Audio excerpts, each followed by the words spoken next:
சவுக்கு சங்கர்னு பேரை எந்த சேனல் யாராவது ஒருத்தவங்க சொன்னா எல்லாரும் மேலே நோட்டீஸ் போ. இந்த சவுக்கு சங்கர் பேரே சொல்லாத. இந்த வீடியோவை இதோட சோர்ஸும் அவங்க கேட்டாங்க, ஏன்னா நாங்கள் ட்ரேஸ் பண்ணி அவரை போனோம் அப்படின்னு. ஸோ இதில் நீங்கள் கிளியராக புரிஞ்சுக்கலாம் இது எதுக்கு பண்ணப்படுது அப்படின்னா, யாரும் இந்த அரசாங்கத்துக்கு எதிராக பேசிடக்கூடாது. நீ அவருடைய வீடியோ போட்டியன்னா உனக்கும் ஜெயில். அப்போ இந்த செய்தி யூடியூப் எல்லாம் அதாவது பொலிட்டிக்கலாக இயங்குற எல்லா சேனலுக்கும் தெரிஞ்சிருச்சு. நாளைக்கு யார் போடுவான் அந்த அவரோட வீடியோ எடுத்து? இப்போ பார்த்தீங்கன்னா அவ்வளோ சேனல்ஸும் அந்த பையன் பேசினதை எடுத்திருப்பாங்க. நிச்சயமாக பாரு, யாரும் போட மாட்டாங்க. இந்த அரசு என்ன பண்ணுங்கப்பா, என்ன நினச்சிட்டீங்க? அவங்களெலாம் இதுக்கே கொடுத்துருக்கீங்க. உங்களுக்கு சவுக்கு தானே டார்கெட்டு. சவுக்கு நீங்கள் கண்டுபிடிங்க. போலீஸுக்கு உங்கள்ட்ட போலீஸ் தான் இருக்குல்ல, டார்கெட்டே பண்ணக்கூடாது. இல்லை நான் என்ன சொல்கிறேன், அப்படின்னு தான் நீங்கள் டார்கெட் பண்ணி புடி. தாவேக்கா மேல மறுபடியும் இன்னொரு அவதூறு. ஃபர்ஸ்ட் பிஜேபி சொன்னாங்க வேலைக்கால, அதுக்கப்புறம் டிவோர்ஸ் எடுத்துட்டு வந்தாங்க வேலைக்காகல, இப்போ நெக்ஸ்ட் இன்னொரு ஒரு அவதூறு, கேண்டிடேட் இல்லை அப்படின்னு. கேண்டிடேட் இல்லை, அதனால தான் ரொம்ப கஷ்டப்படுறாங்க. ரெண்டாவது தெரித்து ஓடுகின்றனர். பிரச்சனையே என்னதுமா, அதெல்லாம் கரெக்டாக ஒழுங்கு பண்ணி அந்த ஃபார்ம் எல்லாம் ஃபில்அப் பண்ணி வைக்கிறது தான் எங்களுக்கு பெரிய பிரச்சனை. அந்த அளவுக்கு கேண்டிடேட் இருக்காங்க. ஆனால் இவங்க யார் போய் பார்த்தாங்க? கேண்டிடேட்டே இல்லை. உட்காந்து ரூம் போட்டால் போதும். இன்னைக்கு எப்படி போய் சொல்லலாம் யோசிங்க அப்படின்னா, அதுதான் ஒரு 100-150 பேர் கொண்ட நிறுவனம் இருக்குதே. அந்த நிறுவனத்தில் ஓகே இன்னைக்கு நாளைக்கு தாவேக்காவை எப்படி தாக்கலாம், எனக்கு கேண்டிடேட்ஸ் வச்சு ஏதாவது சொல்லுங்க அப்படின்னா, சார் கேண்டிடேட்டே இல்லைன்னு ஒரு பொருளை கழிப்பிடுவோம் சார். வை சூப்பர்ரா, நீ அப்படியே பண்ணு. கேரளாவில் இன்னைக்கு நான் பார்க்குறேம்மா, தமிழக வெற்றி கழகம்னு பேர், கேரளாவில் ரோட் ஷோ நடத்திட்டு இருக்காங்க.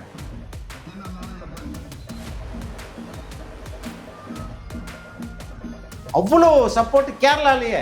அப்பனா தமிழ்நாட்டில் இருக்காதா? இன்னைக்கு நீங்க ஆட்டோல வந்தீங்களா? இன்னைக்கு நாங்க ஆட்டோல வந்தோம். என்னாச்சு சொல்லு. விஜய் தான் எங்க மொத்த ஏரியாவும் நாங்க விஜய்க்கு தான். மயிலாப்பூர் ஏரியா தானே? மயிலாப்பூர் ஏரியா தான். எல்லாரும் விஜய்க்கு தான் போடுவோம் அப்படின்னு சொன்னாங்க. பிசிகேவா இருக்கலாம், சிபிஐ, சிபிஎம், ஆகவே எம்என்எம், எம்டிகே, இவங்க எல்லாத்துடைய நிலைமை எப்படி இருக்கு? ரொம்ப கவலைக்கிடமா இருக்குது. பிசிகே இட்ஸ் இன் பிக் சூப். ஏன்னா இப்போ தான் அவங்க ஒரு தேர்தல் ஆணையத்தால் அங்கீகரிக்கப்பட்ட கட்சி அப்படின்றத வாங்கியிருக்காங்க. ஒரு குறிப்பிட்ட பர்சன்டேஜ் எலெக்ஷனில் வாக்கு வாங்கினா தான் you will be consider as a recognised party. அந்த ரெக்கக்னைசேஷனை வாங்காமல் இருக்கிற அளவுக்கு டிஎம்கே பார்த்துக்கணும். பிகாஸ் இந்த அரசியல்ன்றது ரொம்ப, அதுவும் திமுக ரொம்ப கொடூரமாக யோசிக்கணும். இவனை பக்கத்துலேயும் வச்சுக்கணும், ஆனால் இவனை வளரவும் விடணும். ரொம்ப பரிதாபமாக இருக்கிறது யார் தெரியுமா? யாரு? கமலஹாசன் தான். ராஜ்யசபால பயங்கரமா பேசி கலக்கிட்டு இருக்காரு. அதான் நீ போ, அங்க போய் பேசிட்டே இரு, இங்கெல்லாம் சீட்லாம் கேட்காத. ஏடிஎம்கே எதிர்கொள்ள போகிற மிகப்பெரிய த்ரெட் ஃபியூச்சர்ல பிஜேபி தான். தே வில் என்ன சொல்றது, அப்படியே ஆக்டோபஸ் மாதிரி they will suck in all the entire force.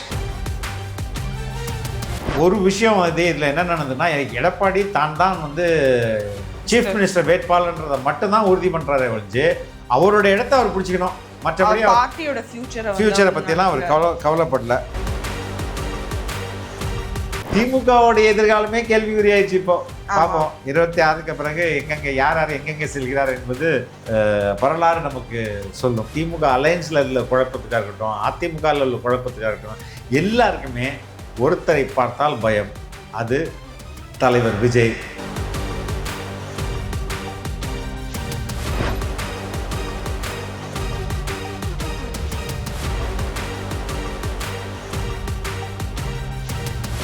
வணக்கம் டாடி. வணக்கம் லீசா. என் இனிய ரம்ஜான் முபாரக், ரம்ஜான் நல்வாழ்த்துக்கள். வியூவர்ஸ் எல்லாருக்குமே செலிப்ரேட் பண்றவங்களுக்கு ரமதான் முபாரக். ஈகை திருநாள் நல்வாழ்த்துக்கள். தோழர்கள் அனைவருக்கும் ஈகை திருநாள் நல்வாழ்த்துக்கள். சொல்லுங்க மேடம். இன்னைக்கு ரம்ஜானா இருந்தாலுமே டாடி, நம்மளுடைய நாட்டில் அதாவது நம்ம ஸ்டேட்டில் பல அநியாயங்கள் நடந்துட்டு இருக்கு. முதல்ல ஒரு ஷாக்கிங்கான நியூஸ் என்னன்னா, யூடியூப் சேனல்கள் நம்மளுடைய தமிழ்நாட்டில் ரொம்ப பாப்புலரான YouTube channels are most watched YouTube channels மேலே மிரட்டப்படுறாங்க. போலீஸ், தமிழ்நாடு போலீஸ் மிரட்டுறதா ஒரு செய்தி வருது. இது எந்த அளவுக்கு உண்மை? செய்தி உண்மை தான், பொய் செய்தி கிடையாது, உண்மையிலே உண்மை செய்தி தான். என்னன்னா, இப்போது சவுக்கு சங்கர் வீடியோ வெளியிடுகிறார். அவருடைய சேனல் இப்போ இல்லை, சரியா? அவர் வந்து வீடியோ பேசி அவருடைய ட்விட்டர்லயோ இதுலயோ போடுறாரு. மத்த யூடியூப் சேனல்ஸ் அதுதான் அந்த வீடியோ எடுத்து ஒரு சில யூடியூப் சேனல்கள் பயன்படுத்திக்கிறாங்க. ஃபார் எக்ஸாம்பிள் பேசு தமிழா பேசு, ரகரம், அதுக்கப்புறம் வந்து நம்ம ஃபோர்த் எஸ்டேட்டு, அருள்மொழிவர்மன், அதுக்கு அடுத்தது வந்து இளைய பாரதம். இந்த சேனல்லாம் இதுக்கு எடுத்து அந்த வீடியோவை 2-3 நாட்களாக போடுறாங்க. போட்டவங்களுக்கெல்லாம் நோட்டீஸு. ஓகே, எப்படி நோட்டீஸு அப்படின்னா, அதாவது நான் அந்த படிக்கிறப்ப தான் with the reference cited above, அதாவது reference S8 Adambakkam police station, criminal number 377/2025 US 296B 351/2 310/2 313 115/2 109 553/1/B 61 2B BNS. இந்த சட்டங்கள் எல்லாம் தான் இது கிரிமினல் நம்பர். இந்த என்ன கேஸ்னா சவுக்கு சங்கரோட கேஸ் தான் இது. அந்த பணத்தை மிரட்டி ப்ரொடியூசர்கிட்ட பணம் மிரட்டி வாங்கினார்ல, அந்த கேஸ் குறித்து அந்த கேஸை ரெஃபர் பண்ணிட்டு with reference to the cited above we are investing the above set criminal case. It appears that you are in possession of a document/information relevant to this case. எப்படி வந்து அவங்க வந்து ஐ மீன் மிரட்டி அந்த கேஸ்க்கு இந்த சேனல்ஸ்லாம் எப்படி வந்து எப்படி இருக்க முடியும்? அது சொல்லிட்டு therefore you are directed to appear before me at the S8 Adambakkam police station on 23rd 3/2026 at 10 AM. Failure to comply with this notice may render you liable for action under applicable law. ஐயோ, இப்போ என்ன police என்ன சொல்கிறாங்கன்னா, சவுக்கு Sankara video போட்டவங்களுக்கு எல்லாமே என்ன notice போகுதுன்னா, அந்த Adambakkam case இருக்குல்ல, அந்த ப்ரொடியூசர்கிட்ட பணம் மிரட்டி அந்த கேஸ் இருக்கு, அந்த கேஸில் உள்ள முக்கியமான தகவல்களையோ இல்லை ஆதாரங்களோ உங்கள்கிட்ட இருக்கு, அதனால் உங்களை விசாரிக்கணும். உடனடியாக என்கிட்ட வந்து 23/3/2026 10 மணிக்குள்ளே நீங்கள் வரணும். அப்படி இல்லைன்னா உங்கள் மீது சட்டப்பூர்வமாக நடவடிக்கை எடுக்கப்படும். இது என்னமா இது? உண்மையிலே அப்படி வந்து அவங்க கிட்ட ஏதாவது டாக்குமெண்ட் இந்த போலீஸா வந்து இது மாதிரி சம்மன் அனுப்பிச்சிருக்காங்க. இன்னைக்கு வந்து பேசு தமிழா பேசு, ரகரம், ஃபோர்த் எஸ்டேட்டு, அதுக்கப்புறம் அதாவது இளைய பாரதம், இவங்கெல்லாம் போயிட்டு அப்பியர் ஆகிருக்காங்க. இல்லை, இது அந்த ப்ரொடியூசர் அவர்கள் இந்த மாதிரி சொல்லியிருக்காங்களா இவங்க கிட்டலாம் வந்து நான் சஸ்பெக்ட் பண்ணுறேன் அப்படி ஏதாவது? இல்லை, போலீஸ் வந்து ஒன்று அனுப்புகிறாங்க. நீ எப்படி வீடியோ வந்து சவுக்கு சங்கர் வீடியோ நீ எப்படி டெலிகாஸ்ட் பண்ணலாம்? அப்போ இந்த அரசு எவ்வளோ மோசமான அரசாக இருக்கு பார்த்தியா? ஏன்னடி ஒரு இண்டிவிஜுவல் மேலே இவ்வளோ ஒரு கோபம், இவ்வளோ ஒரு வன்மம்? அவரும் வந்து after all even he has to survive, right? அவருக்கும் வந்து வாழணும் அப்படிங்கிறது அவருக்கு எப்படி அவர் வாழ முடியும்? த்ரூ ஹிஸ் கரியர் தானே. இவர்கள் என்ன பண்ணாங்க? இந்த சேனல்ஸ் என்ன பண்ணாங்க? அவரோட வீடியோ போட்டதை தவிர என்ன குற்றம் பண்ணாங்க? அப்படி வீடியோ போடுறது குற்றமா? ஃபர்ஸ்ட் வந்து அவங்க ஆஃபீஸில் இருக்கிறவங்கள ஐ மீன் யாருமே வேலை செய்யாத அளவுக்கு பண்ணாங்க. சேனலை வந்து மூடிட்டாங்க. நெக்ஸ்ட் வேற யாராவது வந்து நாங்கள் இன்டர்வியூ ஐ மீன் வேற யாராவது இன்டர்வியூ கூட இல்லை, அவரே வந்து எடுத்து பேசுகிற அந்த வீடியோ வந்து எனக்கு ஒரு பிளாட்ஃபார்ம் மட்டும் வேணும், நீங்கள் அட்லீஸ்ட் போடுங்க அப்படின்னு அவங்களுக்கு மீதும் வந்து ஆக்ஷன் எடுக்காங்க. அப்போ ஒத்துமொட்ட யூடியூப் மேலதான் அவங்க ஆக்ஷன். இப்போ என்னன்னா சவுக்கு சங்கர்னு பேரை எந்த சேனல் யாராவது ஒருத்தவங்க சொன்னா எல்லாரும் மேலே நோட்டீஸ் போ, அந்த சவுக்கு சங்கர் பேரே சொல்லாத. ஐயோ, இப்போ நமக்கு வேற ஏதாவது வந்துருமா? இல்ல, see, இது எவ்வளவு அட்ரோஷியஸா ஆர் நாட்? ஆமா, it is atrocious. Yes, curtails your individual liberty. ஆமாம்மா, இது இந்த கேஸுக்கும் இந்த சேனலோடைய ஜேர்னலிஸ்ட்டுக்கும் இல்லை இந்த சேனலில் பேசுகிறவங்களுக்கு என்ன தொடர்பு இருக்குது? அப்போ காவல்துறை என்ன மெசேஜ் சொல்ல வருது? சவுக்கு சங்கர் வீடியோவை எந்த சேனலும் போடக்கூடாது, போட்டால் எல்லாரையும் நான் ஜெயிலில் போடுவான், எல்லாரையும் மிரட்டுவான். இப்போ நாளைக்கு இவங்கெல்லாம் இதில் எத்தனை பேர் போடுவாங்க? எத்தனை பேர் போடணும்னு என்ன அவசியம் இருக்குது? அவங்களுக்கு அவங்க வந்து பல பேர் அவங்களுக்கு ஃபேமிலிஸ் இருக்கும், கமிட்மெண்ட்ஸ் இருக்கும். இல்லைம்மா, இவங்க இதில் ஒரு சில பேர் வேலை செய்கிறவங்க கூட இருக்கலாம். சேனலில் இன்வெஸ்ட்மெண்ட் கொடுத்தவர் யார்கிட்டயாவது இன்வெஸ்ட்மெண்ட் வாங்கி சேனல் நடத்தலாம். தம்பி உனக்கு எதுடா இது மாதிரி வேலை, ஒழுங்காரு அப்படின்னு சொல்லுவாங்க. அப்படின்னு தானே அவங்களையும் பயன்படுத்துவாங்கல்ல. ஆமாம், கண்டிப்பாக. இது எந்த அளவுக்கு இப்படி போச்சுன்னா எங்கே போய் இது முடியும்? நமக்கு சவுக்கு மேலே 1000 விமர்சனங்கள் இருக்குமா? ஃபைன், அது இருக்கட்டும். ஆனால் இதை இந்த ஃபோர்த் எஸ்டேட்டும் நகரத்தையும் பேசு தமிழா பேசலையும் இந்த வீடியோ வந்ததுனால அவங்க எப்படி இந்த கேஸோட தொடர்புடையவங்களா மாறுவாங்க? கண்டிப்பா ஜனநாயகம் அப்படிங்கிறது ஜனநாயகம் ஒண்ணுமே இல்லை. இவங்கள்ட்ட என்ன கேட்டிருப்பாங்க போலீஸு? எப்படி உங்களுக்கு அந்த வீடியோ வந்துச்சு? ஆமா ஃபர்ஸ்ட் அதெல்லாம் கேட்போம். எப்படி இப்போ அவருக்கு ஃபோன் பண்ணி உங்களுக்கு கொடுத்தாரா? நீங்கள் ஃபோன் பண்ணி வாங்குனீங்களா? அவர் எங்கேருந்து வெளியிடுறாரு வீடியோவை? உங்களுக்கு எப்படி வருது? ஏற்கனவே ரொம்ப கஷ்டப்பட்டு தான் வந்து அவங்களுடைய ஆஃபீஸ்ல இருக்கிறவங்களே இப்போ பெயில் கொடுத்து ஆமா இப்பதான் இருக்கிறாங்க. நேற்று தான் முந்தா நேற்று தான் ஜெய் வந்தாங்க. கேமராமேன் ஜெயபிரகாஷ் அவர்கள், அதுக்கப்புறம் இன்னொரு பையனும் வந்திருக்கான். இன்னொரு பையன் நிதேஷ் வந்து ஜெயிலே இருக்கான். ஆமா லியோ இப்பதான் வந்துட்டு லியோவுக்கு வேற வந்து இப்போ அனதர் ப்ரெஷர். நீ எதுக்கு போயிட்டு ரெட் பிக்ஸ்ல உட்காந்து பேசுற? நீ எதுக்கு இன்னொரு சேனல் ஏதோ பேசியிருப்பான் உங்களுக்கு, அந்த சேனல் நீ எதுக்கு பேசுற அப்படின்னு சொல்லிட்டு ப்ரெஷரு.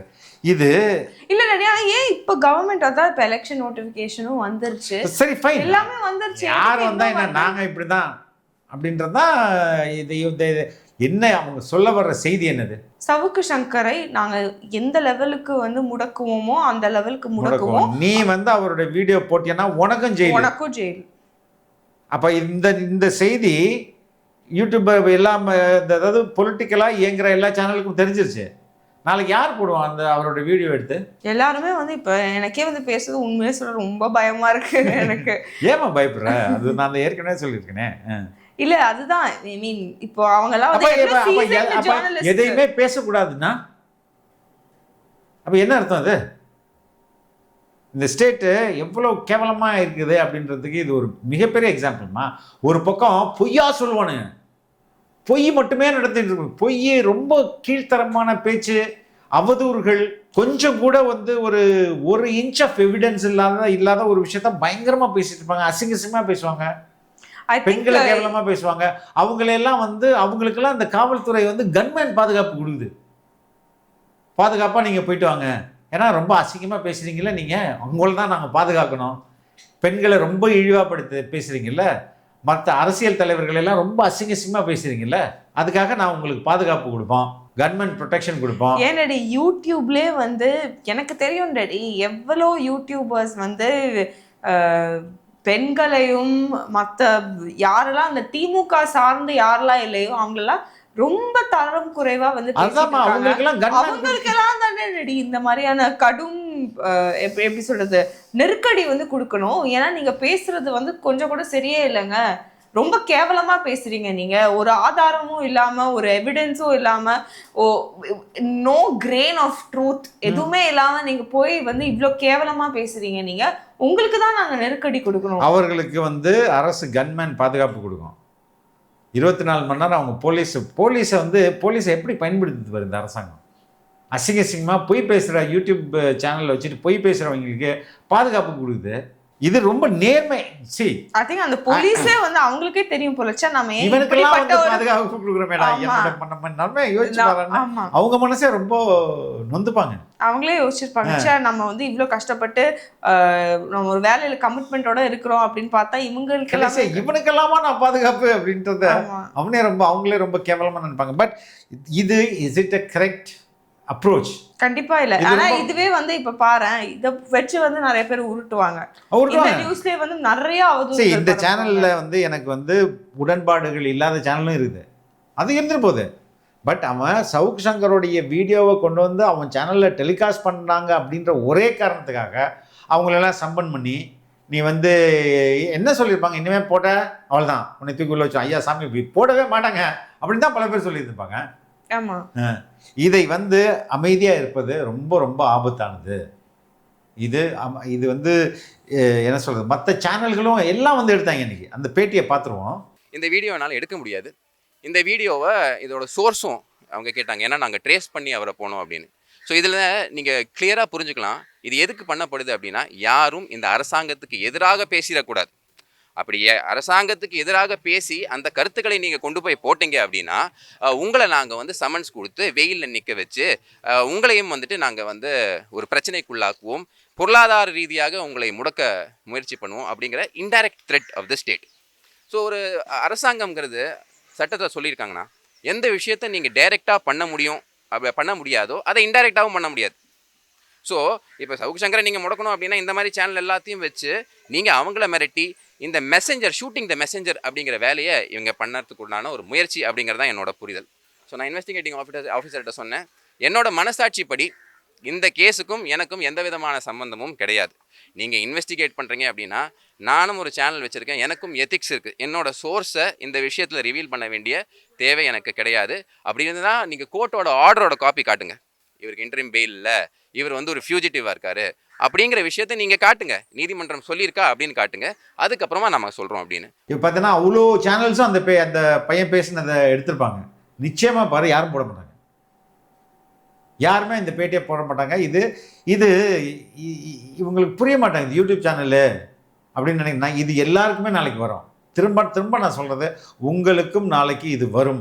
ஐ திங்க் நீங்க அரெஸ்ட் ஆகும்போது நீங்க வந்து ஐ ரிமெம்பர் அந்த இது அந்த இதுல கேரேஜ்ல கூட்டிட்டு போகும்போது சொன்னீங்க, ஐ மீன் அந்த வேன்ல கூட்டிட்டு போகும்போது சொன்னீங்க, இது வந்து இன்னைக்கு நான் ஆனா உங்க எல்லாருக்கும் நடக்கும் அப்படின்னு சொல்லி சொன்னீங்க. அந்த அடுத்த 1 இயர்ல வந்து புதிய தலைமுறையில வந்து டெம்பரரியா வந்து சஸ்பெண்ட் பண்ணி வச்சிருந்தாங்க.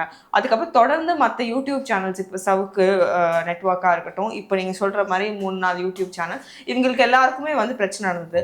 அதுக்கப்புறம் அதுக்கு முன்னாடி கொஞ்சம் ஃபாஸ்ட் ஃபார்வர்ட் பண்ணி பார்த்தீங்கன்னா இந்த அண்ணா யூனிவர்சிட்டி இஷ்யூல வந்து ஜேர்னலிஸ்ட் எல்லாமே வந்து ஃபோனை பிடுங்கி அதுக்கப்புறம் அவங்களாம் கூட வந்து காமெடியா ஒரு ப்ரெஸ் மீட்லாம் பண்ணி, so you can see that there is a pattern of attacks on journalists, on press. அவங்க எந்த ஒரு அரசியல், இப்போ எல்லாருமே ஒரு அரசியல் கட்சியை சார்ந்து இருந்தாலுமே வந்து எல்லாருமே வந்து அவங்களுக்கு ஒரு மனசாட்சி இருக்கும். நம்ம சும்மா இவங்க சொல்றதே வந்து உட்காந்து சொல்லிக்கிட்டு இருக்க கூடாது அப்படின்னு அவங்க ஒரு நாள் அட்லீஸ்ட் ஜேர்னலிஸ்டா வேலை செய்வாங்களா.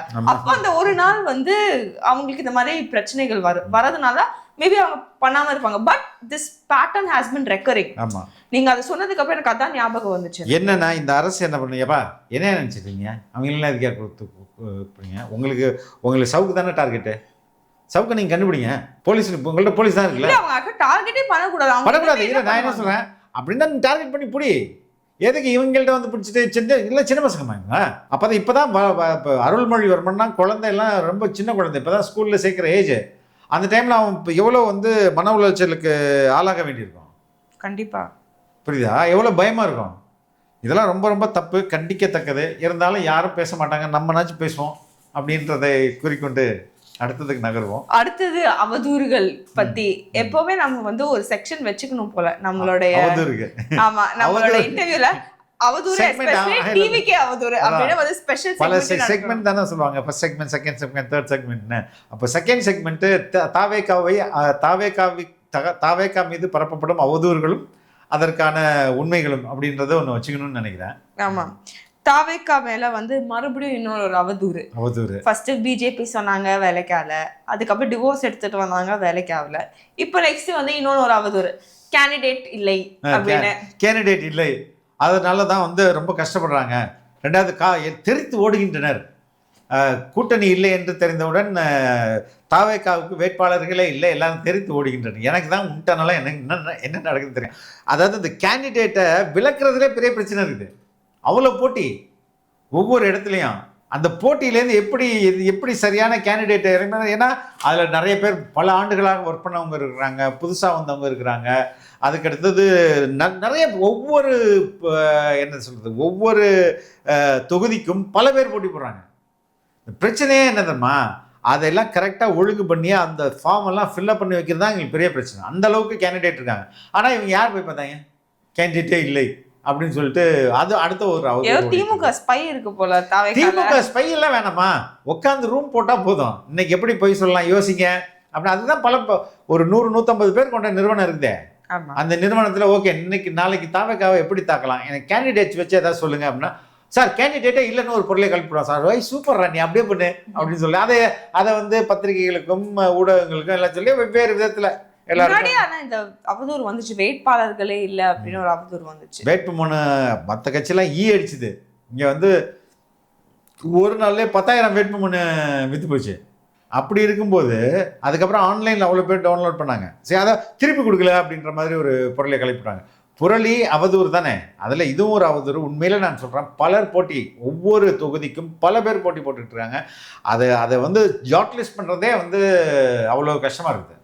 இன்னொன்று ஒரு அவதூறு ரெடி தவைக்க மேல இவங்க எலெக்ஷன் தோத்து போனதுக்கு அப்புறம் மறுபடியும் பிஜேபியோடைய ஒரு அலையன்ஸ்ல ஒரு அஃபினிட்டி வந்து இருக்கும் அவங்களோட அப்படின்னு சொல்றாங்க. இந்த அவதூறுல வந்து திமுக பரப்புற அவதூறு தான் என்னன்னா, இவ்வளவு நாள் வந்து பிஜேபி கிட்ட போயிடுவாரு, பிஜேபி கிட்ட போயிடுவாரு, பிஜேபி கிட்ட போயிடுவாரு அப்படின்னு சொல்லிட்டு சொன்னாங்களே, அது இல்லைன்னு முடிவானோன்னா அடுத்த அடுத்த அடுத்த லெவலுக்கு போறாங்க. அதெல்லாம் இப்போ பிஜேபி கிட்ட இப்போ கூட்டணி கிடையாது. ஆனால் தேர்தல் முடிஞ்சு ஜெயிச்ச பிறகு இவங்களுக்கு கொஞ்சம் அவங்களும் ஜெயிப்பாங்க. அதுதான் சொல்றேன். அவன் தாவேகா ஜெயிச்சிரும். ஆனா ஒரு சில இடங்கள்ல வந்து அவங்களுக்கு கொஞ்சம் சப்போர்ட் தேவைப்படும். அதனால பாஜகவோட அலையன்ஸ் போவாங்க. அப்போ திமுக தோத்து போயிருதுன்னு இவங்கள ஒத்துக்கிறானுங்க. ஒண்ணு. ரெண்டாவது எப்படியாவது பிஜேபி கிட்ட கொண்டு இணைத்து விடணும்.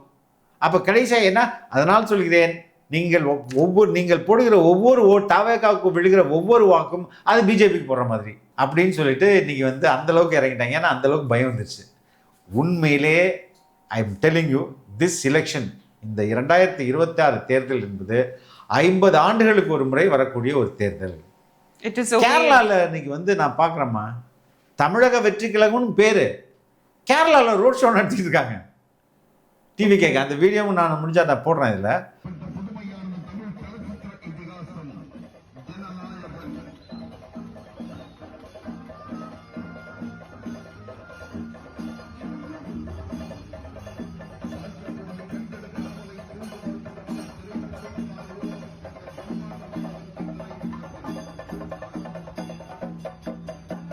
அவ்வளோ சப்போர்ட் கேரளாலேயே. அப்பனா தமிழ்நாட்டில் இருக்காதா? இல்ல நீங்களே ட்ரை பண்ணுங்க. நான் நேயர்களுக்கு சொல்றேன், நீங்க ஒருவேளை பப்ளிக் டிரான்ஸ்போர்ட் ஆட்டோ அதெல்லாம் போனீங்கன்னா நீங்களே வந்து உங்க இன்னைக்கு நீங்க ஆட்டோல வந்தீங்களா? இன்னைக்கு நாங்க ஆட்டோல வந்தோம். என்னாச்சு சொல்லு. டெய்லி எப்பவுமே கேட்போம் யாருக்குங்க ஓட்டு போட போறீங்க அப்படின்னு. நாங்க வந்து எல்லாருமே ஒரு 90% வந்து 90 இல்ல ஒரு 95% வெரி ஃபியூ பீப்புள் தான் வந்து சொல்லுவாங்க. 95% தாவேக்கான்னு சொல்லுவாங்க. அந்த 5% வந்து இல்ல நான் டிஎம்கேக்கு போடுறேன், ஏடிஎம்கேக்கு போடுறேன், ஆனா என் பொண்ணு வந்து இந்த தாவேக்காக்கு போட சொல்றாங்க, இல்ல மனைவி வந்து தாவேக்காக்கு போடுறாங்க அப்படிங்கிற ஒரு விஷயத்த வந்து சொல்றாங்க. ஸோ வீட்டுல கண்டிப்பா ஓட்டு இருக்கு, அவங்க ஓட்டு இல்லைன்னா 95% அந்த மத்த 95 இல்லங்க நாங்க ஃபேமிலி ஃபுல்லா தாவேக்கா தான் அப்படின்னு சொல்றாங்க. இன்னைக்கு சொன்னது, இன்னைக்கு நேத்து பேசினது ஒரு கதை. இன்னைக்கு என்ன சொன்னாரு? இன்னைக்கு அவர் தாவேக்காக்கு தான் நான் போடுவேன், விஜய் தான் எங்க மொத்த ஏரியாவும் நாங்க வந்து விஜய்க்கு தான், மயிலாப்பூர் ஏரியா தான் எல்லாருமே விஜய்க்கு தான் போடுவோம் அப்படின்னு சொன்னாங்க. அப்போ கேட்கும் போது ஓகே, ஏன்னா வந்து இந்த மாதிரியான பீப்புள் கிட்ட தான் நம்ம கேட்கணும். அவங்க வந்து இந்த ஏன்னா ஒரு பர்டிகுலர் துறை வந்து you will know the kind of, ஏன்னா நான் என்ன நினைக்கிறேன்னா ஒரு ஆட்டோ ஓட்டுறவங்களோ இல்லைன்னா வந்து ஒரு பஸ் டிரைவருக்கோ அவங்களுக்கு ரொம்ப ஆழ்மையா அந்த பாலிடிக்ஸ் வந்து ரொம்ப ஆழ்மையா தெரியும். ஏன்னா அவங்க பல பேர் கூட பழகிட்டே இருக்காங்க, பல பேரோட பழகிட்டே இருக்காங்க. அதனால they will know politics. Plus நம்ம எப்பவுமே வந்து ஆட்டோ ஓட்டுறவங்களை வந்து ஆட்டோவோட நியூஸ் பேப்பரோட தான் நான் பார்த்துருக்கேன் நிறைய வாட்டி. ஸோ அதனால வந்து I know for a fact that அவங்களுக்கு கண்டிப்பா வந்து இந்த பாலிடிக்ஸோட இன்டெப்த் நாலேஜ், என்னெல்லாம் நடக்குது, கரண்ட் அஃபேர்ஸ் எல்லாமே வந்து நம்ம இப்போ ஒரு ஐடி கம்பெனியில வேலை செய்யறவங்களுக்கு கூட வந்து அவ்வளோ இன்டெப்தா தெரியாது, ஆனா இவங்களுக்கெல்லாம் நல்லா தெரியும். ஸோ அதனால கேட்க போது most of the public support வந்து டிவி கேக்கு தான் இருக்கு. ஸோ அதனால நீங்க நேயர்கள் நீங்களும் இதை ட்ரை பண்ணி பாருங்க. அதான் அப்போ அப்படி இருக்கும்போது மக்கள் வந்து பெருமளவில் ஓட்டு போடுறதுக்கு ரெடியாக இருக்கிறாங்க. அதாவது சொல்கிறேன், 50 ஆண்டுகளுக்கு அப்புறம் ஒரு முறை நடக்க போகிற இது மாதிரி தேர்தலில் இங்கே வந்து தமிழ்நாடு முழுக்கும் தாவேக்கா பயங்கரமான ஒரு அலையில், விஜய் அலையில் வெற்றி பெறும்போது இவங்க கேண்டிடேட் இல்லை, அப்போதான் போஸ்ட் எலக்ட்ரல் அலையன்ஸ் பிஜேபிக்கு போகும். எவ்வளவு தாண்டா உருட்டுவீங்க? இதுக்கு மேல நமக்கே வந்து சரி வேற ஏதாவது கிரியேட்டிவா பண்ண வேண்டாம் அப்படின்னு இருக்கு. ரொம்ப மோசமாக உருட்டி கொண்டிருக்கிறார். என்ன காரணம்னா இன்னைக்கு திமுக அலையன்ஸ்ல உள்ள குழப்பத்துக்காக இருக்கட்டும், அதிமுகவில் உள்ள குழப்பத்துக்காக இருக்கட்டும், எல்லாருக்குமே ஒருத்தரை பார்த்தால் பயம். அது தலைவர் விஜய், அந்த கட்சி தாவேக்கா. இதை பார்த்தா இப்போ ஏற்கனவே அந்த தமிழக வாழ்வுரிமை கட்சி நான் சொன்னாலும் நேற்று அது இன்னும் பெண்டிங்ல தான் இருக்கு பாரு. அங்கேதான் நான் சொன்ன மாதிரி தான் போய் நடக்கும். அது அதே மாதிரி மற்ற அலையன்சஸ் திமுகவோட மற்ற அலையன்சஸ் விசிகேவா இருக்கலாம், சிபிஐ, சிபிஎம், ஆகவே எம்என்எம், எம்டிகே, இவங்களுடைய நிலைமை வந்து எப்படி இருக்கு? ரொம்ப கவலைக்கிடமா இருக்குது. சொல்லப்போனா ரொம்ப கிரிட்டிக்கலாக இருக்குது அவங்களோட நிலைமையெல்லாம். பாவம் விசிகாவுக்கு வந்து DMK is offering only 8 seat தான் கொடுப்பாங்கன்னு நினைக்கிறேன். அவங்க கடந்த முறை 6ல் நின்னாங்க. இந்த வாட்டி 10 நாச்சும் எங்களுக்கு வேணும் அப்படின்னு அடம் பிடிக்கிறாங்க. அதெல்லாம் வாய்ப்பே இல்லை ராஜா, 8 வேணா மேக்ஸிமம் தரோம் அப்படின்ற மாதிரி சொல்கிறாங்க. பிசிகே இட்ஸ் இன் பிக் சூப்.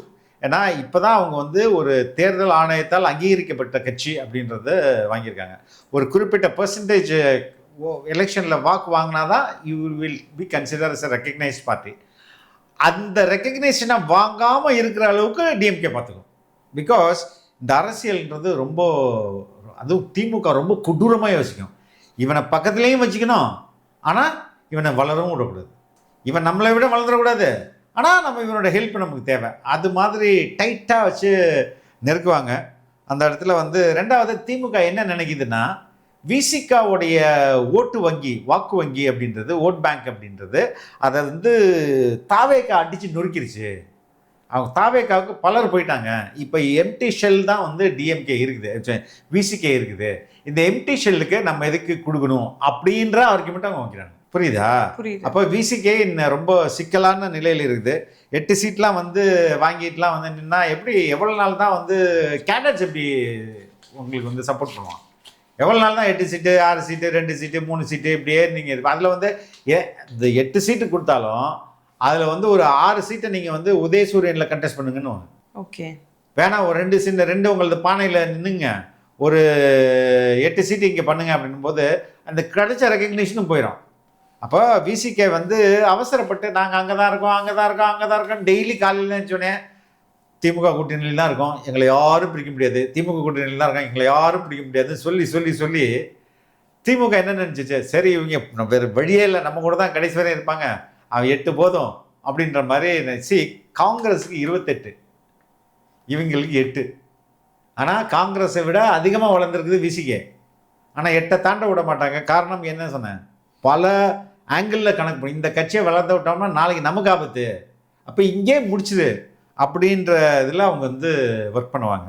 அதுதான் விசிகாவுடைய நிலைமை. தோழர் திருமாவளவன் வந்து என்ன பண்ணுறதுன்னு தெரியாமல் ரொம்ப மன உளைச்சலில் இருப்பார். எப்படி இதை சமாளிக்கிறது அப்படின்றது. ஏன் வை டோன்ட் இப்போ டிவிகேக்கு வர சான்ஸ் இருக்கா விசிகே? சும்மா நான் கேட்குறேன். நினச்சா வரலாம், அவங்க தான் அந்த கால் எடுக்கணும். ஆனால் அவங்க நினைக்கிறது இல்லை அப்படின்னு நீங்கள் நினைக்கிறீங்க? அரசியலில் பார்ப்போம். ஏமா இதுக்கு வந்து 28 சீட்டு கொடுக்கணுமா? காங்கிரஸ்க்கு ஈக்குவலாக விசிகே ட்ரீட் பண்ணணும். ஏன்னா நீங்கள் சொன்ன மாதிரி அவங்களும் வந்து இன்னைக்கு வந்து திமுகவில் இருக்கிற 2வது பலம் வாய்ந்த கட்சினா இது விசிகே தான். ஆனால் அதை வந்து ரெக்கக்னைஸே பண்ண மாட்டாங்க. ஆனால் விசிகேக்கு இது தேவைன்னா தேவைதான்ற நான். இவங்க தான் ஏதோ உண்மையான பாஜக எதிர்ப்பு ஏன்னா சனாதன எதிர்ப்புடைய ஒரே ரெப்ரசன்டேட்டிவ் வந்து டிஎம்கேன்னு இவங்களும் நம்பி மற்றவங்களையும் நம்ப வச்சு, அது இல்லைன்னு திரும்பவும் தெரியும்.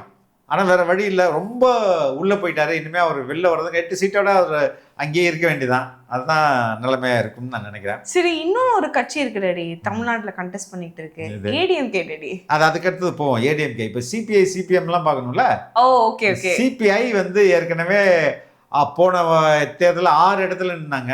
இப்போ அவங்களுக்கு ஒரு இடத்த குறைச்சிட்டு 5ன்றாங்க. சிபிஎம் அதெல்லாம் முடியாது அப்படின்னு சொல்லிட்டு அதே கூட்டணியில் சண்டை போட்டுக்கிட்டு இருக்கிறாங்க. என்ன வருதுன்னு தெரில. மதிமுகவுடைய நிலைமையெல்லாம் ரொம்ப ரொம்ப கவலைக்கிடமாக இருக்குது. ஏன்னா வந்து அவங்களுக்கு 3 சீட் தான் கொடுக்குறாங்க போல இருக்கு. 3 சீட்டா ஒரு கட்சியெல்லாம் இன்னும் துவங்கிட்டு இருக்கா? 2 சீட்டு வைகோடைய கட்சிமா. ஓகே, அவருக்கு வந்து 2 சீட் தான் கொடுக்குறான்னாங்க. 2 சீட்டையும் உதயசூரியனில் தான் நில்லுங்க அப்படின்வாங்க. இப்போ அந்த கட்சியோடைய எதிர்காலமே கேள்விக்குறியாக இருக்குது. ஒரு காலத்தில் திமுகவுக்கு ஸ்டாலினை எதிர்த்து, என்ன குடும்ப ஆட்சி நடக்கிறதான்னு எதிர்த்து மிகப்பெரிய பலத்தோடு வெளியில் வந்தார் வைகோ. இன்றைக்கி 2 சீட்டில் சுருங்கி போயிட்டார். அவருடைய நிலைமை அவ்வளோ பரிதாபமாக இருக்குது. அதுக்கடுத்தது ரொம்ப பரிதாபமாக இருக்கிறது யார் தெரியுமா? யாரு? கமலஹாசன் தான். ராஜ்யசபால வந்து பயங்கரமா பேசி கலக்கிட்டு இருக்காரு. அதான் நீ போ, அங்க போய் பேசிட்டே இரு, இங்கெல்லாம் சீட்லாம் கேட்காத அப்படின்ட்டாங்க. அந்த கட்சி தான் எப்பயோ போயிடுச்சு ரெடி. எம்என்எம் போயிடுச்சு. ஆனால் அந்த கட்சி இருக்குல்ல. ஓகே, அதுக்கு ஏற்கனவே நீங்கள் வந்து சீட்லாம் கேட்கக்கூடாது, எல்லா தொகுதியிலையும் வந்து பிரச்சாரம் பண்ணணும். ஏன்னா ஒரு ஸ்டார் வேல்யூ உள்ள ஒரு ஃபேஸ் தேவைப்பட்டுச்சு. அதனால் ஒரு சீட்டு உங்களுக்கு இளையராஜா வாங்கினார்ல, அது மாதிரி உங்களுக்கு ஒரு சீட்டு கொடுத்துரும். நீங்களே இளையராஜா கூட போய் எம்பியாக உட்காந்துட்டு வரலாம். ஆனால் சீட்லாம் கேட்கக்கூடாது பார்லிமெண்ட்டில். சரிங்கய்யா, நான் வந்து ஒரு எம்பி போதும் அப்படின்னு சொல்லிட்டு கட்சி ஆரம்பிச்சதுக்கு ஒரு எம்பி கிடச்சிதுரா அப்படி சந்தோஷத்தில் அவரும் போயிட்டார்.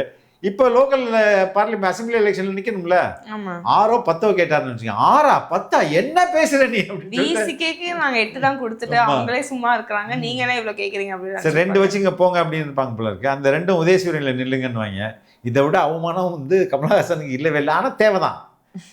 இவர் வந்து இன் அர்பன் சென்டர்ஸ்ல சில இடங்கள்ல அதிமுக அடிச்சுட்டு 2வது இடத்துக்கு வந்தாருமா கடந்த எலெக்ஷன்ல 2021. he could have been more patient and he could have worked towards his party நான் நினைக்கிறேன். அதை எல்லாத்த விட விட்டமின் எம் வந்து பெரிய லெவலில் ஆஃபர் பண்ணும்போது, நீங்க வயசாச்சு உங்களுக்கு, இனிமே நீங்க கட்சி தொடங்கி நடத்தி என்ன எதுக்கு, காசு இவ்வளோ இருக்கு, உங்களுக்கு வாழ்நாள் முழுதா ஒரு எம்பி ஆனோம் அப்படின்ற ஒரு பேர் இருக்குது, அவ்வளோதான், முடிச்சுட்டு போயிட்டே இருங்க. அப்படி எல்லாருனாலே விஜய் ஆக முடியாது, எல்லாருனாலும் விஜய் மாதிரி இருக்க முடியாதுல்ல. சரி ஓகே, கடைசி அவர் பேசின பேச்சு இருக்குது, ஐயோ என் மரணத்திற்கு பிறகும் இந்த கட்சி வந்து பயங்கரமா வளரும் தொடரும் அப்படிலாம் பேசிட்டு இப்போ போய் டார்ச் லைட்டை தூக்கி பேட்டரிலாம் கழட்டி மூலையில் போட்டு கொண்டு போய் சூரியன் கிட்ட சேர்ந்துட்டு அவருடைய ஏன் வந்து அரசியல் கட்சி ஆரம்பிச்சோன்றது நோக்கத்தையே தெரியாமல் எதுவுமே தெரியாமல் பாவம் புலம்பிட்டு இன்றைக்கி இருக்கிறாரு. பரவாயில்ல, இந்த எலெக்ஷனோட அதாவது தான். இந்த எலெக்ஷனுக்கு அப்புறம் கமலஹாசன்லாம் காணாமல் போயிடுறாரு. மதிமுகவே காணாமல் போயிடும், மதிமுகவும் காணாமல் போயிடும், பல கட்சிகள் காணாமல் போயிடும். திமுக அந்தளவுக்கு ரொம்ப என்ன சொல்கிறது, ரொம்ப ஃபியூச்சரிஸ்டிக்காக நம்மளை யாரும் எதிர்க்கக்கூடாது அப்படின்ற நிலைமையில அவங்க வந்து இவ்வளவு ஃபியூச்சரிஸ்டிக்கா பிளான் பண்ணிட்டாங்க. ஆனா ஒருத்தர் வருவாரு எதிர்பார்க்கவே இல்லையே. அந்த அடிப்படையில திமுகவுடைய எதிர்காலமே கேள்விக்குறியாயிடுச்சு. இப்போ பார்ப்போம் 26க்கு பிறகு எங்கெங்க யார் எங்கெங்க செல்கிறார் என்பது வரலாறு நமக்கு சொல்லும். அதே மாதிரி இன்னொன்று ஒரு எதிர்காலமே வந்து எதிர்காலம் சூன் இருக்காது அப்படிங்கிற இன்னொரு கட்சி தான் வந்து ஏடிஎம்கே. ஆனா வந்து பிஜேபியோட இன்ஃப்ளூயன்ஸ் வந்து பயங்கரமா இருக்கு இல்லையா? ஆமா, இந்த வாட்டி 41 சீட்ஸ் அலாட் பண்றாங்க. அது வந்து ஃபார் பிஜேபி. கடந்த முறை வந்து 2021ல பிஜேபி அதாவது அதிமுக பாஜக அலையன்ஸில் இருக்கும்போது பிஜேபிக்கு 21 சீட் கொடுத்தாங்க நினைக்கிறேன். 20 சீட் கொடுத்துருந்தாங்க. இப்போ வந்து 41 seat, which is a very big number for BJP. அது ரொம்ப அதாவது அதிமுக முன்னாடி இவ்வளோ சீட் கொடுத்துருத ஒரு வரலாறு இருக்கா? இல்லை, இதான் முதல் முறையாக 41 சீட்டு அலாட் பண்ணுறாங்க. இது it's a big mistake that what ADMK is doing. ரெண்டாவது இந்த 41லையும் அது அவங்க வந்து தாமரை சின்னத்தில் ஓட்டு போடுவோம், தாமரை சின்னத்தில் தான் நிற்பேன்னு சொல்லிட்டு பிஜேபி அடம் பிடிக்கும். அதுவும் ஒரு பெரிய சிக்கலாக நாளைக்கு மாறும். பிஜேபி எப்போதுமே ஒரு டேஞ்சரஸான பொலிட்டிக்கல் பார்ட்டிமா. அது எல்லா இடங்கள்லையும் தன்னோட ஐடியாலஜிக்கில், அதாவது தன்னுடைய சித்தாந்தத்தை வச்சு தத்துவார்த்தத்தை வச்சு வளர்றதில்லை. அந்த ஊரில் யார் பாப்புலரோ அந்த பாப்புலரான ஆளை வந்து எப்படியாவது நம்ம பக்கம் இழுத்துறது. அதுக்கு வந்து என்ன வேணால் பண்ணுவாங்க, இடி அனுப்புவாங்க, சிபிஐ அனுப்புவாங்க, எதை வேணாலும் அனுப்புவாங்க. அனுப்பி அவனை வந்துட்டு மிரட்டி நீ பிஜேபிக்கு வந்துரு அப்படின்ட்டு பிஜேபி ஆளாக்கிடுவாங்க. அப்போ அவனுக்குன்னு லோக்கலில் ஒரு பெரிய சப்போர்ட் இருக்குல்ல, அந்த சப்போர்ட் சிஸ்டம் எல்லாம் பிஜேபிக்கு வந்துடும். இன்றைக்கி இருக்கிற நயனார் நாகேந்திரன் கூட ஒரு காலத்தில் அதிமுகவில் மினிஸ்டராக இருந்தவர் தான். அவர் வந்து இப்போ பிஜேபியோட ப்ராடக்ட் கிடையாது. அது மாதிரி தான் ஒவ்வொரு இடத்துலையும் இன்றைக்கி ஏடிஎம்கே எதிர்கொள்ள போகிற மிகப்பெரிய த்ரெட்டு வந்து ஃப்யூச்சரில் பிஜேபி தான். தே வில் என்ன சொல்கிறது, அப்படியே வந்து ஆக்டோபஸ் மாதிரி they will suck in all the entire force. ரெண்டாவது இப்போ வந்து ஏடிஎம்கே வந்து ஒரு 163 இடத்துல அங்கே போட்டி போடுவாங்கன்னு நினைக்கிறேன். இது நம்ம அன்புமணிக்கு ஒரு 10, அதுக்கப்புறம் டிடிவி தினகரனுக்கு ஒரு 10, ஜிகே வாசனுக்கு ஒரு 10, அப்படி முடிச்சிருவாங்க. பட் ஒரு விஷயம் வந்து இதில் என்ன நடந்ததுன்னா, எடப்பாடி தான் வந்து என்ன சொல்கிறது சீஃப் மினிஸ்டர் வேட்பாளர்ன்றதை மட்டும்தான் உறுதி பண்ணுறாரு ஒழிஞ்சு அவரோட இடத்த அவர் பிடிச்சிக்கணும். மற்றபடி பார்ட்டியோட ஃபியூச்சரை பற்றிலாம் அவர் கவலைப்படல. But it is a big mistake that he has done. And தாமரை சின்னத்தில் 41 சீட்டு கொடுத்தது என்பது ஒரு வரலாற்று பிழை அப்படின்றத நம்ம சொல்லலாம். அதே மாதிரி ராமதாஸ் அண்ட் சசிகலா அவங்களோட அலையன்ஸ். ஏமா, தமிழ் அரசியலில் நடக்கிற மிகப்பெரிய விந்தை, புரட்சி, புதுமை எல்லாம் இவங்க 2 பேர் தான்மா. இந்த கூட்டணியினோட பயங்கரமாக சிரிச்சிட்டேன் நான். இது அதுக்கப்புறம் யார் இந்த கூட்டணி இறக்கி விட்டுருப்பா, இந்த கூட்டணியினால யாருக்கு என்ன லாபம் அப்படின்னு பார்த்தா எனக்கு என்னவோ இதுக்கு பின்னாடி டிஎம்கே இருக்கிற மாதிரி தான் சந்தேகமாக இருக்குது. ஏன்னா ஏடிஎம்கேடைய ஸ்ட்ராங் ஓட்டு வந்து முக்குலத்தோர் ஓட்டு அப்படின்றத எய்ம் பண்ணுவாங்க. அதை வந்து இதுக்கு முன்பு அந்த முக்குளத்தர் ஓட்டை யாரெல்லாம் ரெப்ரசன்ட் பண்ணியிருந்தாங்கன்னா சசிகலா ரெப்ரசன்ட் பண்ணாங்க, ஓபிஎஸ் ரெப்ரசன்ட் பண்ணார். அதுக்கு அடுத்தது டிடிவி தினகரன். இவங்கெல்லாம் தான் அந்த முக்குளத்தர் ஓட்டை வந்து ஸ்ட்ராங்கான ஆட்கள். இப்போ இவங்களை வந்து அங்கேருந்து கழட்டி விட்டார் எடப்பாடி. இப்போ ஓபிஎஸ் அங்கே இல்லை, டிடிவியும் அந்த அதிமுகவில் இல்லை, சசிகலாவும் இல்லை. அப்போ ஆனால் வந்து இப்போ இந்த பிஜேபி என்ன பண்ணிச்சு, டிடிவியை உள்ள தூக்கிட்டு வந்துச்சு. அதுக்கு அடுத்தது ரொம்ப ஸ்ட்ராங்கானது வன்னியர் ஓட்டை உடைச்சு இப்போ பாட்டாளி மக்கள் கட்சி அன்புமணி அங்கே போயிட்டார். இப்போ திமுக என்ன பண்ணுது, இது ரெண்டையும் நம்ம எப்படி பேலன்ஸ் பண்ணலாம் அப்படின்ற மாதிரி சசிகலாவையும் டாக்டர் சீனியர் ராமதாஸையும் நீங்கள் 2 பேரும் அலையன்ஸ் பண்ணுங்கள், தமிழ்நாடு ஃபுல்லாக கூட்டணி வைங்க அப்படின்ற ரேஞ்சில் இறக்கி விட்ருக்காங்க. But they will play a spoiler role for ADMK. ஆனால் ஒரு 2% அதிகபட்சமாக 2 பேர் சேர்ந்தாலும் ஆளுக்கு 1% அப்படி வச்சா ஒரு 2% they can influence. that too not in the entire Tamil Nadu இல்லாமல் இந்த ஸ்பெசிஃபிக் ரீஜன்ஸ். ஆமாம், நார்தர்ன் ரீஜனில் பாட்டாளி மக்கள் கட்சியும், டீப் சவுத்தில் சொல்ல முடியாது, தேனி மதுரை அந்த சைடில் வந்து சசிகலாவும் they may influence ஒரு 1% அவங்க இன்ஃப்ளூயன்ஸ் பண்ணுவாங்க. பட் ஆனால் இது வந்து வாழ்க்கையில் நான் இதுவரை அரசியலில் எதிர்பார்க்காத ஒரு கூட்டணினா இந்த பி டீம் கூட்டணி தான். இதான் ஆக்சுவலாக பி டீம். பார்ப்போம் எப்படி நடக்குதுன்னு. ஆனால் ஒன் திங், இது நீங்கள் எவ்வளோ டீம் போட்டாலும் சிங்கிளாக தனியாக ரொம்ப சுதந்திரமாக ரொம்ப கான்ஃபிடெண்ட்டாக இந்த தேர்தலை எதிர்கொள்கிறது வந்து தாவேகா தலைவர் விஜய் அப்படின்னு சொல்கிறீங்க. பார்ப்போம். இந்த எலெக்ஷன் வந்து உண்மையிலே ரொம்ப இன்ட்ரெஸ்டிங்காக தான் இருக்கும் அப்படின்னு நினைக்கிறேன். அதே மாதிரி இன்னொன்று ஒரு விஷயம், இது வந்து மத்தூர் சத்யா அப்படின்னு வந்து ஐ திங்க் ஹீஸ் அ யூடியூபர்னு இல்லை, ஐ திங்க் சிபிஐலையோ சம் பார்ட்டியில் வந்து அவர் மெம்பராக இருக்காரு, சிபிஐயில். அண்ட் அவர் நிறைய இன்டர்வியூஸ்லாம் பண்ணுவார். நம்மளை பற்றியும் வந்து ரீசெண்டாக தான் பேசியிருந்தாரு போல், ஒரு 5 நாள் முன்னாடி பேசியிருப்பார்.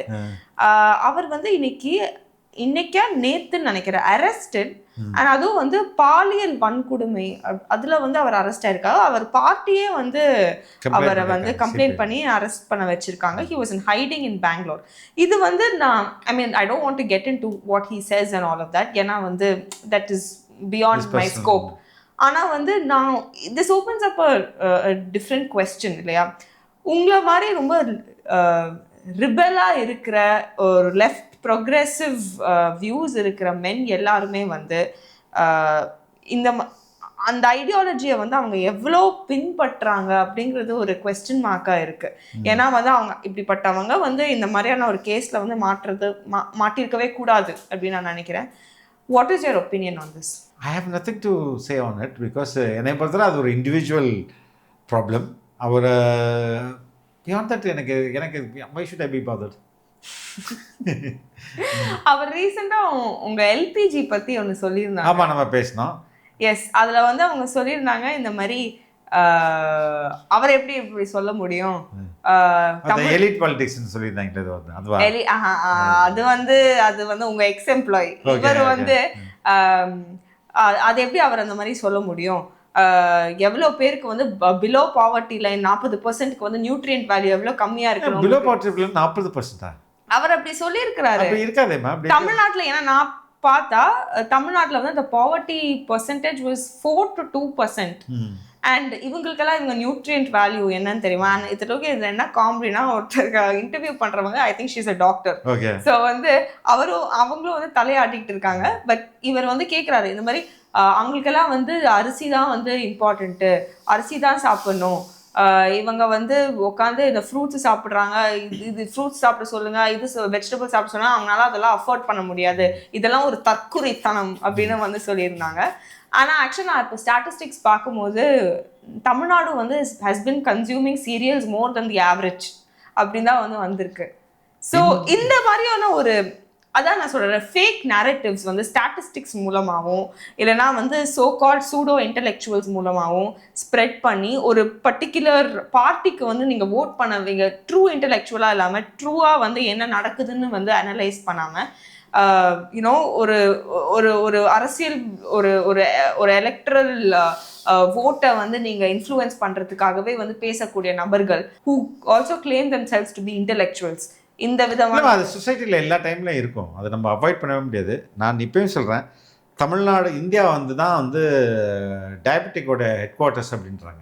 அதில் தமிழ்நாடு வந்து இன்னும் சொல்லப்போனால் இந்தியாவுடைய டயபெட்டிக் ஹெட் குவார்ட்டர்ஸ் தமிழ்நாடு கூட இருக்கலாம். தமிழ்நாட்டில் அவ்வளோ பேருக்கு டயபெட்டிக். அதுக்கு காரணம் என்னென்னா we consume more rice, more carbohydrate. இது வந்து தமிழ்நாட்டில் சுகர் அப்படின்றது முன்பு ஒரு காலத்தில் ஒரு 30 ஆண்டுகளுக்கு முன்போ 40 ஆண்டுகளுக்கு முன்போ பணக்காரனுக்கு வர வியாதின்னு சொல்லியிருந்தாங்க. இப்போ வந்து யாருக்கு சுகர் இல்லை அப்படின்றது தான் ஒரு பெரிய கேள்விக்குறி. அந்த அளவுக்கு நம்ம வந்து அரிசி சாப்பிட ஆரம்பிச்சிட்டோம். எனிவே தட் வாஸ் மை இதுவும் வந்து பேஸ்ட் ஆன் ஸ்டாட்டிஸ்டிக்ஸ் தான் நான் சொல்கிறேன். அதுவும் வந்து ஏன்டா எல்லாரும் ஜாம்பி மாதிரி போய் கடையை சூறையாடிட்டு வரீங்க அப்படின்னு சொன்னது தான் நான் சொன்னேன் நான். எனிவே அது நம்ம பார்ப்போம் என்ன எப்படி டெவலப்மெண்ட் வருதுன்றது.